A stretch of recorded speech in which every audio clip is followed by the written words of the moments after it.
Okay, so you are part of one of the project United Utilities. You're part of one of the projects from the Ofwat Innovation Fund Programme. I guess it'd just be good to understand how you first became involved in it, and then we'll actually, go through the project itself. Yeah, absolutely, Phil. So, hi. So, I'm Richard Clarke. So, I'm program manager for engineering innovation at United Utilities, and I've actually been involved with this project, the alternative approaches to phosphorus removal at rural wastewater treatment works, or ALTP for short. Since the very beginning, when we brought the proposal together, this was back in 2021. Okay, and it was for the first round, Phil, of the Water Breakthrough Challenge for Ofwat. So it was one of the very early projects that were funded through that particular mechanism. And yeah, as I say, very much a member of the proposal team from the beginning, alongside my colleagues Lisa Mansell and Callum Grundy as well. So we brought that proposal together. Obviously, arranged for partnerships with all of the different organisations that are involved with the project, and well, thankfully, brought it through to a successful conclusion. Yeah, so as you said that you explained, give us the long title and the short title, but the focus of the project is on phosphorus removal, and traditionally that relies heavily on chemicals. Is that right? So that's the start. That was It's the starting point of the project. Yeah. it certainly does, Phil, and it's just really important that people understand that the the focus for our project was at those rural wastewater treatment works, so those smaller wastewater treatment works, where you're absolutely correct. The go-to solution, if you like, the business as usual solution would be to look at metal-based coagulants. Very much in UU, we look very much at the ferric sulfate side of things. And use that for our phosphorus removal. When we go to the larger works, and in this case, we're talking about wastewater treatment plants for surf population equivalents over 5,000 people, we start looking at biological phosphate removal and different approaches. But our project was very much about those smaller sites, those sites below 5,000 population equivalent. And just very quickly, so what I mean by population equivalent, these are mainly residential properties that these wastewater treatment works are serving, but there may also be industrial, very small industrial elements that come along into the wastewater as well. So that's why we talk about population equivalent rather than just straightforward population, as in numbers of people. Okay. Yeah, no, that's good. And in terms of the actual project, I think there were three innovative approaches that you were looking at, and perhaps you can just tell us a little bit about each of those. So I think the first one I've got is electrocoagulation. So yeah, talk us through that. Absolutely. So we broke our project down into three work packages. So work package one, as you quite rightly say, was about electrocoagulation. So this was using what is an existing technology. It's used very much in industrial wastewater treatment for mine wastewaters. We were able to take that technology, which uses sacrificial plates coated in metals, whether that's ferric or aluminium.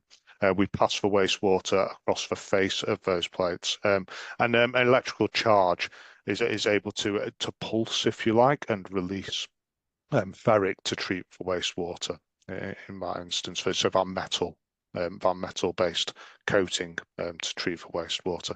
So that's electrocoagulation. Work package two looked at natural coagulants. So we looked at a range of different coagulants. So these are plant-based coagulants. And we wanted to see whether they were able to at least help us reduce the amount of ferric sulfate that we use within our treatment systems. So that was the second work package. And then finally, the third work package, which was led by our colleagues down in Southern Water and at the University of Portsmouth, was looking at reactive media, so different reactive media, seeing if that was another alternative, another option for us as water companies. When we look at phosphate or phosphorus removal, sorry, within wastewater treatment. Okay, so those were the three approaches you looked at, and I guess it would be good to understand in terms of what you've achieved in terms of trialing those. And I think there was also a look at sort of life cycle analysis to evaluate each of those approaches. So yeah, tell us what you found out as you've been trialing them. Yeah, so if we just take electrocoagulation first, so we ran a 12-month long trial. It actually ended up being around 14-month length at Woolton Wastewater Treatment Works, also known as Liverpool South Wastewater Treatment Works. So we ran a side-by-side comparison of 4 different supplier electrocoagulation technologies. And the basis for that was we wanted to understand about the operational and maintenance of the electrocoagulation process. So each of the suppliers had a slightly different approach to electrocoagulation, and that meant that the learning from our project could be shared across the water industry, and people in different water companies could make up their minds as to what the most appropriate type of electrocoagulation system suited their very specific, site-specific requirements. What we found, we had mixed results, and we did learn a lot from this trial in the way of how many man hours were required for the different types of electrocoagulation units, how often we needed to change the plates, the sacrificial plates that I mentioned earlier, whether we needed heavy lifting equipment or not to replace those plates. So we were learning all of those sorts of operational type things that we've now shared with the wider water industry. And for those people that are interested, they can go to the Spring platform, which and they can log in there, get themselves a username and password, and you'll find all of our reports actually through the Spring platform there. So that was electrocoagulation. Another trial then that we did at Woolton was the natural coagulant trial. So we had a ferric sulfate dosed baseline lane, if you like, and we had a natural coagulant lane, and we just wanted to compare what the differences were between the two, whether natural coagulant really does the same job as the ferric sulfate. And we were able to also vary the amount of ferric in the trial lane. We were able to vary the amount of ferric sulfate we used and the amount of natural coagulant, so we could understand what the blending arrangements would be, the mixing arrangements and so on, to absolutely optimize that. And yeah, that was very successful. Again, from an operational point of view, we learned a lot that we were able to share throughout the water industry. And then finally, with the reactive media, Southern Water were able to arrange down at their Petersfield site with the University of Portsmouth. They did some lab scale trials first to really identify what the adsorptive qualities of the reactive media were for different reactive medias that they tested, and then those that were successful were taken forward to their West Marsden site, where they did a larger pilot scale system. So all very successful off 3 different opportunities, if you like, different ways of working that we looked at. And I'm glad to say that other water companies now have been in contact. We've had a lot of good discussions, particularly with Northumbria and Yorkshire and Severn Trent, around how they can learn from the project and how they can go about taking up these technologies and moving forward. Yeah, I mean, I was going to ask that. I guess you pretty much explained, but in terms of the collaboration, both within the project and then the sharing, that I think that's an important part, isn't it, of the Ofwat Innovation Fund Programme, is that you do the project, but then you are required. Sounds a bit harsh, but part of it is that you then knowledge share widely. So that has been very successful. Yes. Yeah, but the collaboration element, Phil, is absolutely why we do these projects, whether that's the opportunity that the Ofwat Fund provides for us to, as I said in Work Package 1, actually bring suppliers in and really learn from the water industry how those different systems work and how they compare. So there's that sort of collaboration that we obviously enjoy between the suppliers and bringing them together, but there's the technical knowledge and experience as well that comes out of the wider collaboration across the water industry. So we really are kind of combining notes and ways of working and understanding what is best for us. And we're not saying that in any of our projects, we're not saying that we have the right answer for the whole of the water industry. What we're saying is we've done something, we've done a piece of work, we are sharing the outcomes of that work. It's over to yourselves now to decide whether that's absolutely the right thing for you and your very specific asset base. But it is all about the collaboration. That's why we do it. It's a great way of working. We've got other projects that we're doing within the fund that take us outside of the UK as well. So we've got projects. There's a project called Biopolymers in the Circular Economy, where we're actually working alongside Dutch companies. So where we're bringing knowledge and experience from companies that have already done some of the work in the Netherlands, and we're bringing that into the UK now. So it really is a great mechanism for collaboration, and reaches, it reaches beyond technical boundaries and geographical boundaries. And in terms of the specific project, it'd just be good to understand, I mean, your results in terms of how viable are these three approaches? I mean, was there one that looked overwhelmingly more sort of successful, or is it very much depend on the nature of the wastewater treatment plants, each individual requirements? And just your It thoughts. does. Yeah, You're right, mate. So I can only speak from from the United Utilities point of view. As I say, this is information that we've shared, and it's up to other water companies to really understand that and use that in the most appropriate way for themselves.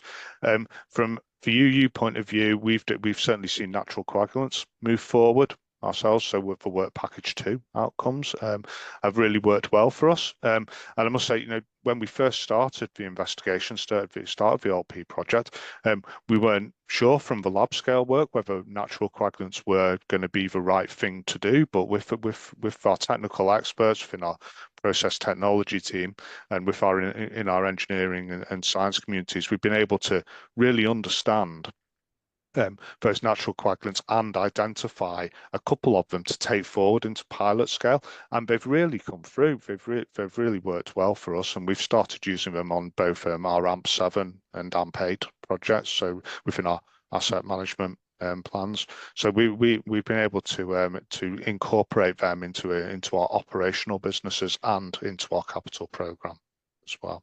So from a UU point of view, it's definitely natural coagulants that have shone, if you like, out of the different approaches that we've used. If I talk about other water companies and what we've been talking to them about, some of them have adopted the electrocoagulation approach.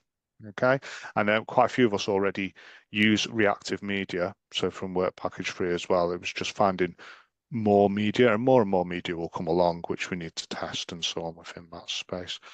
What I would say is one of the key learnings has been how we combine the solutions. So and I know that the other water companies are looking at how they use natural coagulants alongside the electrocoagulation process to really maximize the impact. So combining the solutions has been a really good bit of kind of forward learning off the back of the work we did within the ALT-P project.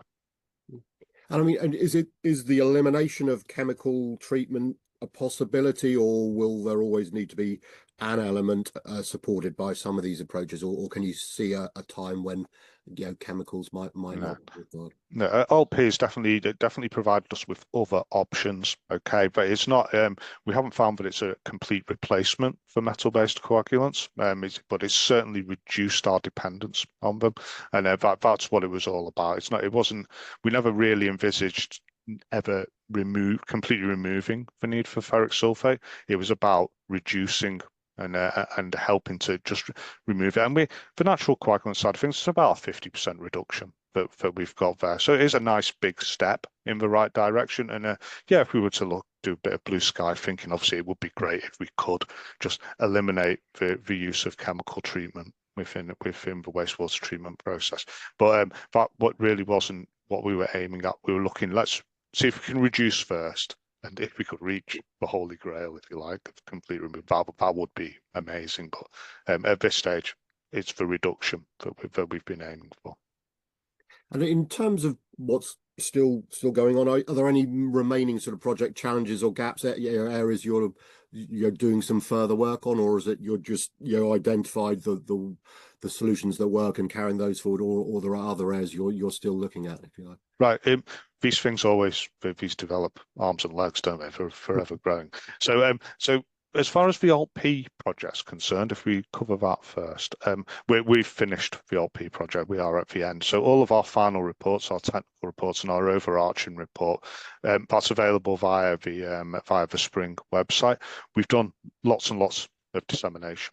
As you can imagine, we had our ALT-P day back. It was September last year, 17th of September, where we had 64 people come and see us at Lingley Mere, our head office at Lingley Mere, and we did a day's conference around the outcomes of OP and had a very, very good discussion with we had our regulator, we had Ofwat there, we had the Environment Agency with us, members of their team with us as well, and we had a very good discussion about what's next, what can we be doing. The other water companies were involved in that as well. So lots of dissemination work. We think that we've directly disseminated to around 380 people, okay, through different formats, whether that's online showcases, whether that's presenting at conferences and so on. So what I'm getting at, Phil, is that we're at the end. We've sent a lot of information out to the wider water industry and beyond.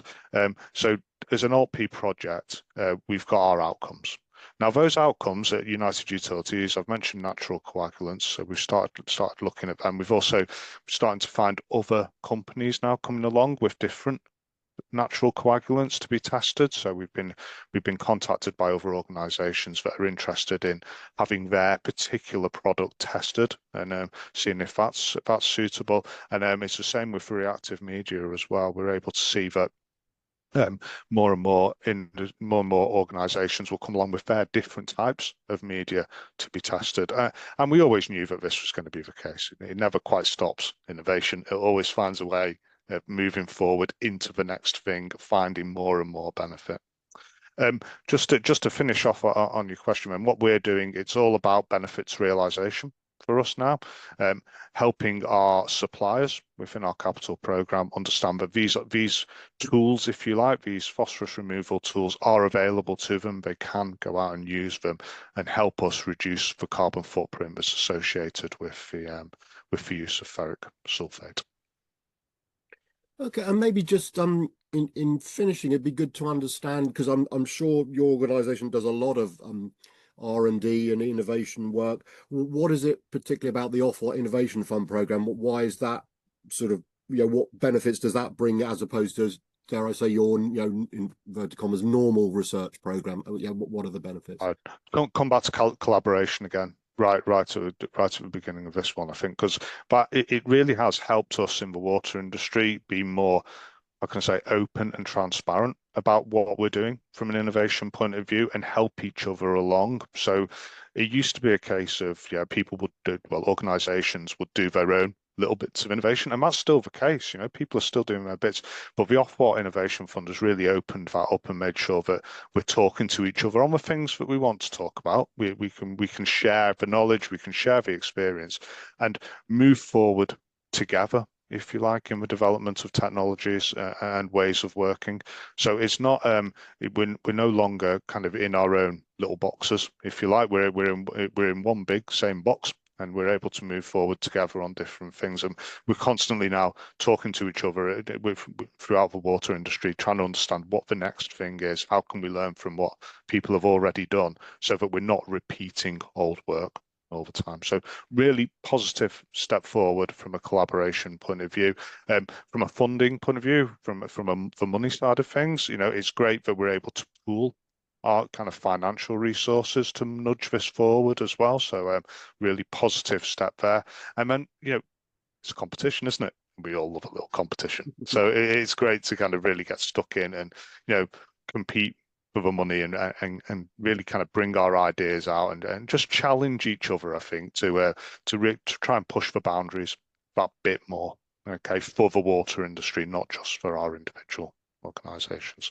So I think they're the key benefits for us of being involved in the Ofwat Fund, and it's going to and we will be continuing to do so. It's a case of we're up at, what is it, Water Breakthrough Challenge 5 now. At United Utilities, we've had 2 lead bids that have been successful within that challenge. We've got other bids that we are partners on with the other water companies as well. So very much looking forward to the delivery of those. And we're already talking about, well, WBC6 and what kinds of things we could be doing in that space as well. So all positive from our side of things.